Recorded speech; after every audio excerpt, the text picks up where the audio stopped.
नमस्कार विद्यार्थी मित्रांनो, स्वागत आहे पुन्हा एकदा नवीन व्हिडिओमध्ये। तर जिल्हा न्यायालय भरतीचे जे पेपर होते तर ते आता पार पडलेले होते आणि आता आपण वाट बघत आहोत ती म्हणजे निकालाची। तर निकाल कधी लागणार आहे याकडे सगळ्यांचं लक्ष लागून राहिलेलं आहे। रिस्पॉन्स शीट कधी येते याकडे सगळ्यांचं लक्ष आहे आणि आता बरेच दिवस झाले तरी देखील रिस्पॉन्स शीट अजूनही प्रसिद्ध करण्यात आलेली नाही। तर त्या बाबतीत विद्यार्थ्यांकडून विचारणा होते। तर एक दिलासा देण्यासाठी त्यांनी फक्त आता जे आपले अर्ज आहेत, तर आपण जे अर्ज दाखल केलेले आहेत, तर किती उमेदवारांनी तुमच्या पदासाठी अर्ज दाखल केलेले आहेत आणि डिस्ट्रिक्ट वाईज त्यांनी तो आकडा जो आहे तो दिलेला आहे। तर तोच आकडा आपण बघणार आहोत, नेमका अर्ज किती आलेले आहेत आणि तुम्हाला कॉम्पिटिशन किती असणार आहे, तुमचे सिलेक्ट होण्याचे चान्सेस जे आहेत ते कितीपर्यंत वाढतील, तर ते आपल्याला अर्जांच्या संख्येवरून समजत असतं। तर तीच अर्जांची संख्या आपण बघणार आहे आणि काहीतरी असं थोडंसं ॲझम्पशन वाटतं आहे की येत्या काही थोड्याच दिवसामध्ये आपल्याला रिस्पॉन्स शीट देखील आपल्या अकाउंटला तिथे उपलब्ध झालेली दिसणार आहे। तर आपण आता बघूया नेमकं कोणत्या डिस्ट्रिक्टला किती अर्ज आलेले होते जिल्हा न्यायालय भरतीमध्ये। तर ही लिस्ट आपल्या समोर आहे इथे जिल्ह्यावाईज। तर यामध्ये आपण बघतोय इथे जिल्हा दिलेला आहे, लघुलेखक आहे, त्यानंतर इथे क्लर्क आहे, शिपाई आणि इथे एकूण दिलेले आहे। तर जिल्हा वाईज आपण बघूया एक एक जिल्हा। तर अहमदनगरचं जे आपण बघतोय स्टेनोचे आहेत 510, क्लर्क आहे 4980, त्यानंतर शिपाईचे अर्ज आहेत 12307 आणि एकूण अर्ज जे आहेत ते आहेत 17797।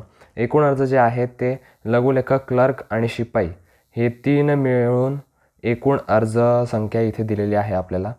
त्यानंतर पुढचा जो जिल्हा आहे तो आहे अकोला। तर अकोला जिल्ह्याचे लघुलेखक म्हणजे स्टेनोचे आहेत 142, क्लर्कचे आहेत 1424, शिपाई आहेत 5317 म्हणजे 5317। त्यानंतर एकूण अर्ज संख्या जी आहे 6883।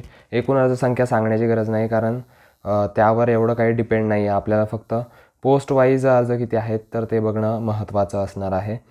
तर आपण आता पुढच्या जिल्ह्याकडे वळूया। अमरावती आहे। तर अमरावतीला 234 आहे स्टेनोला, क्लर्कला 6635 आणि शिपाईसाठी असणार आहे 10014 अर्ज आहेत। त्यानंतर छत्रपती संभाजीनगर म्हणजेच औरंगाबाद इथे दिलेला आहे।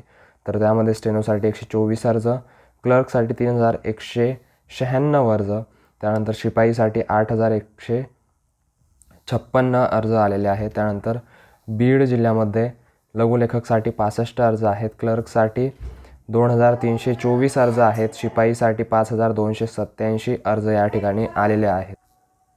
तर पुढचा जिल्हा आहे भंडारा।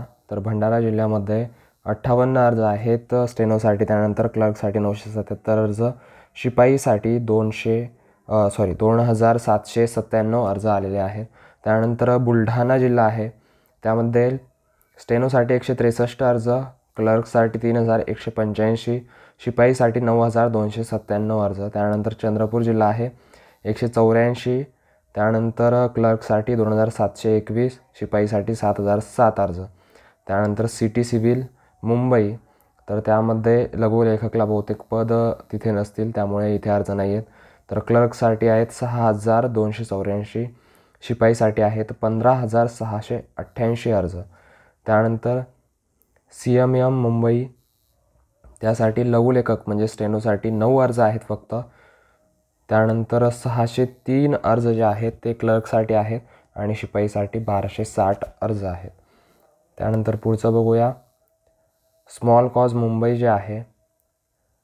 स्मॉल कॉज मुंबईमध्ये 64 अर्ज आहेत स्टेनोसाठी, त्यानंतर 721 अर्ज आहेत क्लर्कसाठी आणि शिपाईसाठी 2930 अर्ज। त्यानंतर धुळे 15 अर्ज स्टेनोसाठी, 768 अर्ज क्लर्कसाठी आणि 1647 अर्ज जे आहे ते शिपाईसाठी। त्यानंतर गडचिरोली 28 अर्ज जे असणार आहे ते स्टेनोसाठी, 1416 अर्ज क्लर्कसाठी आणि 1595 अर्ज जे आहेत ते शिपाईसाठी। त्यानंतर गोंदिया जिल्हा 32 अर्ज स्टेनो, 1145 अर्ज क्लर्कसाठी, 1778 अर्ज जे आहेत ते शिपाईसाठी असणार आहे। त्यानंतर जळगाव जिल्हा आहे 20 अर्ज स्टेनोसाठी, 2150 अर्ज जे आहेत ते क्लर्कसाठी असणार आहे। त्यानंतर 5549 अर्ज जे आहेत ते शिपाईसाठी असणार आहे.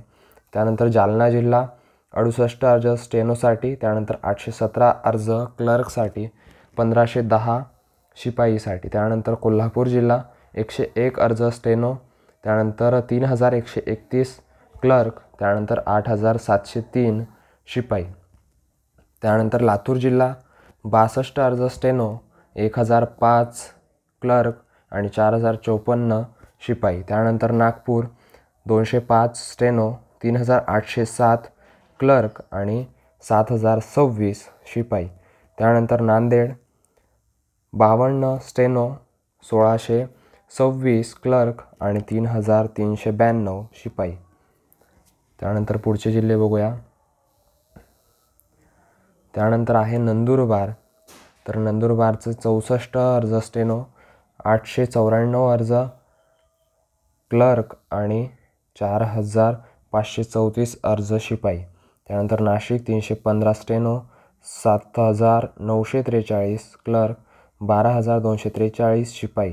उस्मानाबाद 58 स्टेनो, 1907 क्लर्क, 3145 शिपाई. परभणी 172 स्टेनो, 6898 क्लर्क, 10306 शिपाई. त्यानंतर आहे पुणेला आहेत 541 स्टेनो, त्यानंतर 4681 क्लर्क आणि 16257 शिपाई.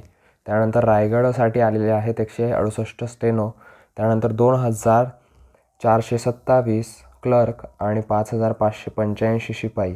त्यानंतर रत्नागिरीसाठी 50 स्टेनो, 1451 क्लर्क आणि 2782 शिपाई. त्यानंतर सांगलीसाठी 121 अर्ज स्टेनोसाठी, 1290 अर्ज क्लर्कसाठी आणि 2620 अर्ज शिपाईसाठी.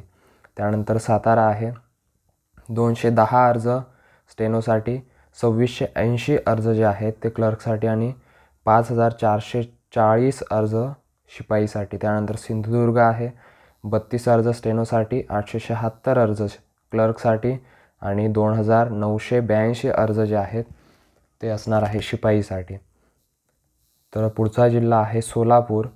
तर सोलापूरमध्ये असणार आहे 96 अर्ज स्टेनोसाठी, 2067 अर्ज क्लर्कसाठी आणि 3543 अर्ज शिपाईसाठी. त्यानंतर ठाणे 370 अर्ज स्टेनोसाठी, 8333 अर्ज क्लर्कसाठी आणि 13681 अर्ज हे शिपाईसाठी. त्यानंतर वर्धा असेल, वर्ध्यामध्ये 140 अर्ज स्टेनो, त्यानंतर 544 क्लर्क, 1106 शिपाई. शिपाईमध्ये सगळ्यात कमी संख्या जवळपास इथे दिसते आपल्याला वर्ध्याला. तर वर्ध्याला शिपाईला ज्यांनी फॉर्म भरलेला असेल त्यांना फायदा असेल. जागांचं इथे आपल्याला एकदा व्यवस्थित बघून घ्यायला लागेल, नेमकं जागांचं आणि अर्जांचा रेशो काय आहे त्या पद्धतीने तिथे बघावं लागेल. त्यानंतर वाशिम आहे 12 अर्ज स्टेनो, त्यानंतर 1553 क्लर्क आणि 3032 शिपाई असणार आहे. त्यानंतर यवतमाळ 196 स्टेनो, 4450 क्लर्क, 4608 शिपाई. त्यानंतर एकूण अर्जसंख्यासुद्धा आपल्याला इथे दिलेली आहे, एकूण अर्जसंख्या. तर यामध्ये एकूण महाराष्ट्रामध्ये स्टेनोसाठी आलेले अर्ज आहेत 4681 अर्ज. त्यानंतर क्लर्कसाठी आलेले आहेत 96,909 अर्ज आणि शिपाईसाठी एकूण अर्ज आलेले आहेत 2,07,178 अर्ज. म्हणजे किती मोठ्या प्रमाणात शिपाईसाठी अर्ज आलेले आहेत.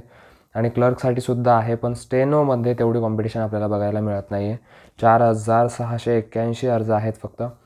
तर काही ठिकाणी आपण बघू शकतो आहे की या ठिकाणी जर आपण बघितलं तर एक जागा जरी असेल तर फक्त 9 जणांची कॉम्पिटिशन आहे. एक जागा जरी असली तरीसुद्धा फक्त 9 जणांची कॉम्पिटिशन आहे. तर अशा रीतीने काही ठिकाणी बराच कमी कॉम्पिटिशनचा एरिया आपल्याला दिसून येतो आहे. स्टेनोमध्ये असेल किंवा मग शिपाईमध्ये असेल किंवा क्लर्कमध्ये असेल. तर अशा रीतीने मला सांगा तुम्ही कोणत्या जिल्ह्यात फॉर्म भरलेला आहे आणि तुमच्या जिल्ह्यामध्ये एकूण तुम्हाला पेपर जो आहे तो कशा रीतीने गेला किंवा मग तुम्ही ऑलमोस्ट तुम्हाला किती मार्क्स येऊ शकतात ते मला कमेंट सेक्शनमध्ये नक्की सांगा. तर चला भेटूया अशाच नवीन इन्फॉर्मेटिव्ह व्हिडिओसह. तोपर्यंत काळजी घ्या. All the best.